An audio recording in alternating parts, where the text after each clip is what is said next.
All right, so COVID-19, coronavirus, whatever you're calling it, is going to have some drastic changes on the way we celebrate weddings.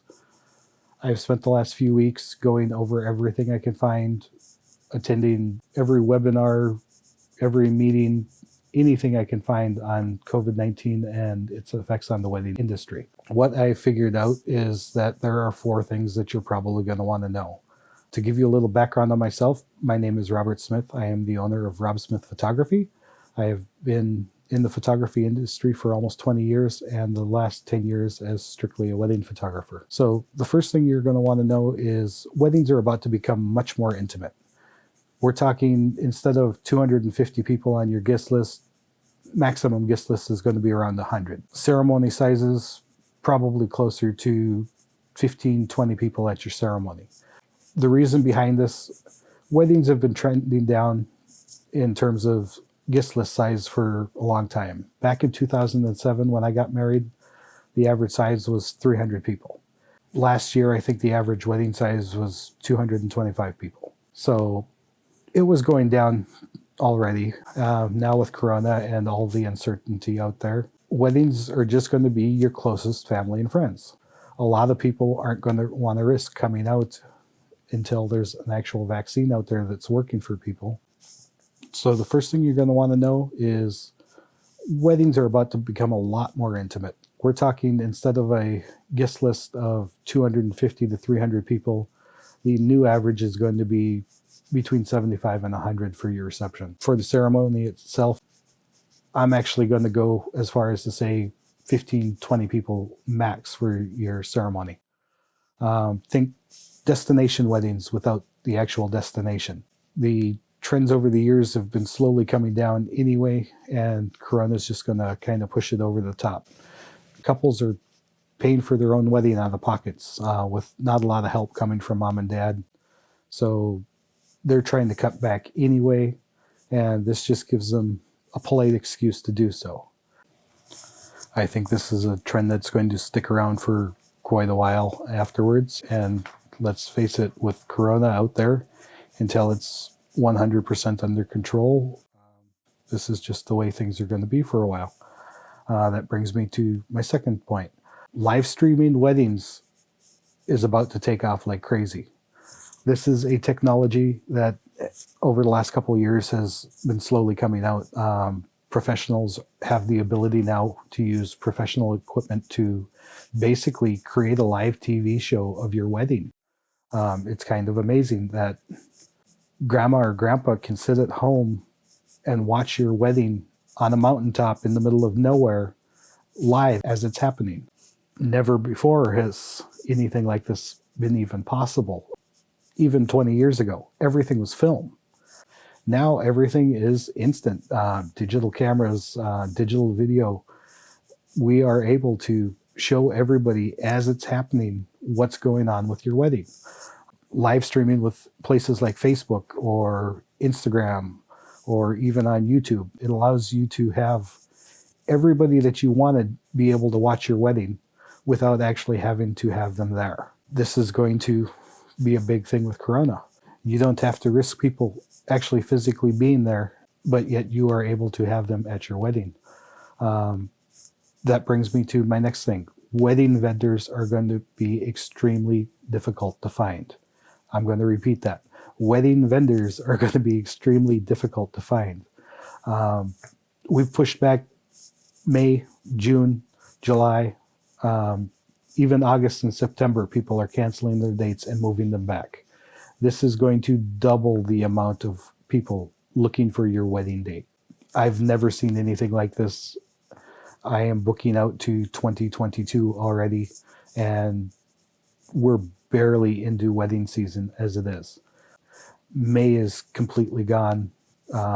My bet would be probably all of June's gone too. People who are getting married in July, August, there's going to be a possibility, but again, they're going to have to be much smaller weddings to be able to proceed under the guidelines that are kind of coming out as we speak. Every week they're updating and pushing dates back, and it's a really bad time right now, but it is what it is. I just feel really bad for everybody, and hope we can get through this together. But yeah, it's going to be hard to find good quality vendors. So my recommendation is, if you are looking to get married anytime in the next year or two, you need to start looking for vendors. You need to get the contracts, make sure there's clauses in there for you regarding things like COVID now. This wasn't even a question a year ago, even 6 months ago. People are now starting to have to worry about things like that and what you're going to do if you have to push back your wedding date. That's why my first thing was, weddings are going to be a lot smaller. The smaller the wedding size, the less likely you're going to have to push it back, postpone it, reschedule, whatever, if things kick up. Also, with finding vendors, if you're looking for a Friday, a Sunday, or any time during midweek, you're going to have a lot easier time finding a vendor that'll work with you. Thing is, Saturdays are going to disappear right now. There's only so many days, and there are literally twice as many people looking. A lot of vendors that I've been talking to, some of them aren't going to make it through this. They had to give back money to couples postponing or canceling their wedding, and they're not going to survive this. I know with me, I got off kind of lucky. I took some time off. I wasn't booking for personal family things, and I didn't have a lot booked for this spring. So I thank God that I'm able to continue on doing this and haven't really had to feel the impact of it yet. But yeah, if you are looking for anything, start looking now. You can't book early enough for whenever you're going to have your wedding. Be it the DJs, the wedding photographers, the videographers, your venues, just book them early. And then on to my next point, prices for your wedding are going to go up. We only have so many days that we can work. We're going to book out as much as we can, and the prices are going to start to go up. I myself try not to book every single weekend. My family does enjoy it when I'm around sometimes. So I have a set number of days or weddings that I'll shoot per year.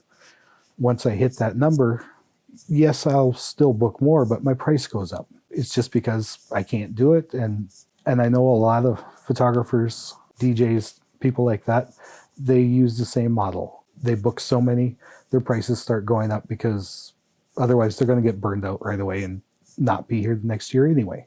So what would I do if I were in your shoes? If I was planning a wedding right now, I would be looking at extremely small ceremony. We're talking 10 people, and that includes the officiant, a photographer, a videographer, and then just the closest family and friends. It would be an outdoor ceremony, very small. I would even consider going someplace that you don't need to actually pay to have a ceremony at. This is Minnesota. There are literally thousands of places, like a waterfall in the middle of nowhere on the North Shore that would be absolutely perfect for a small ceremony. Picture perfect, beautiful spot.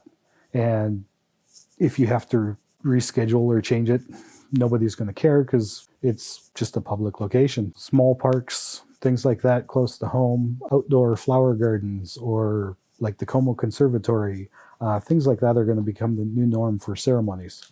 For the reception, I would probably keep it around 50 people. If it was me personally, I'd have a couple of tents, a great caterer, a live band, and I could literally spend twice as much per person for food and drinks than I could if I were having a 300 plus wedding at the big event center downtown. With 50 people, even small restaurants can accommodate you. And some of them, if you were to tell them we're doing a wedding in the middle of the week, would you be willing to close down if we bring in 50 people? A lot of small companies that do that for you. You could have your dream wedding anywhere you want with fewer people, and it'll still cost you less money. I would just keep it small and simple and have a great time with the people I care about. So I hope this helps a little bit, and I hope you and your family are staying safe and not going too crazy. It's nice and quiet in my house at the moment. My kids are upstairs and actually being a little quieter. But I've decided to do something a little different. If you'd like advice or someone to talk to or need a little help planning, I created a new Facebook group just for Minnesota brides. It's MN Brides on Facebook, but it's just going to be a place you can talk, you can plan. I will let in a few vendors. They will not be allowed to sell. It's just going to be for giving advice, getting advice, and maybe even venting a little bit about your wedding day. Just kind of nice, laid back, just for brides and wedding professionals. Again, that's at MN Brides. Just search it on Facebook and you can find that one. Otherwise, if you click the link below, I will include it on, I will be putting up a link on my website for it. Hope you guys are having a good day, and thank you. Bye.